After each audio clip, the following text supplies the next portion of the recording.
బంగ్లాదేశ్ మళ్లీ అట్టుడికింది. ఈసారి మాజీ ప్రధాని షేక్ హసీనా తండ్రి బంగ్లాదేశ్ వ్యవస్థాపకుడు షేక్ ముజిబుర్ రెహమాన్ ఇంటికి నిప్పు పెట్టడమే కాదు, ఏకంగా కూల్చివేసింది అల్లరిమోక.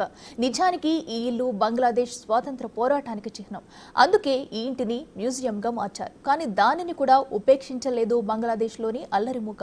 ఇదే కాదు, హసీనా దివంగత భర్త ఇంటిని, మరికొందరు అవామీ లీగ్ నేతల ఇళ్లను కూడా కూల్చేశారు. আপনারাই বলুন, এখানে কি কোনো সাধারণ জনতা আছে? আপনারা একবার খেয়াল করার চেষ্টা করুন।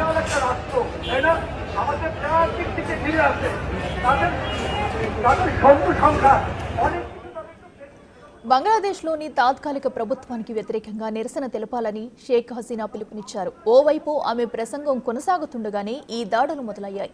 ఈ దాడులపై ఆమె తీవ్రంగా స్పందించారు. తన కుటుంబానికి ఉన్న ఒక్కగానొక్క జ్ఞాపకాన్ని కూడా నాశనం చేశారని, భవనాన్ని కూల్చేయవచ్చు కానీ చరిత్రను కోల్చలేరు అంటూ తీవ్రంగా స్పందించారు హసీనా.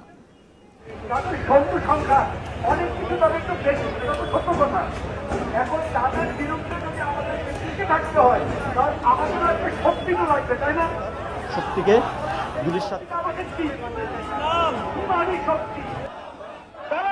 నిజానికి భవనంతో భారత్కు కూడా సంబంధం ఉందని చెప్పాలి. బంగ్లాదేశ్ స్వాతంత్ర పోరాటంలో జరిగిన చారిత్రక ఘటనలకు సంబంధించిన ఎన్నో ఆధారాలు ఈ ఇంట్లో ఉన్నాయి.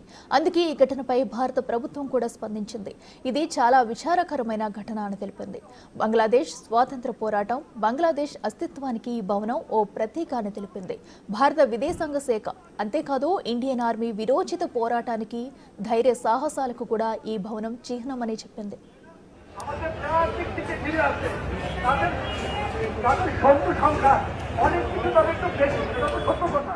స్వాతంత్ర పోరాటంలోనే కాదు, అత్యంత విషాదకర ఘటనలకు కూడా ఈ ఇల్లు కేర్ ఆఫ్ గా ఉంది.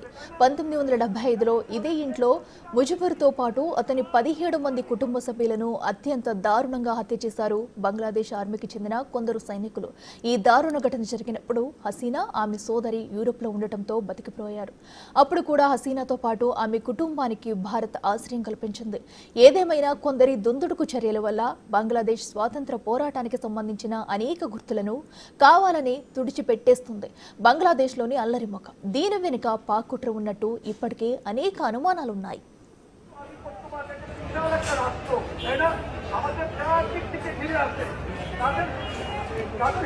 সংখ্যা অনেক কিছু তবে একটু বেশি, সত্য কথা।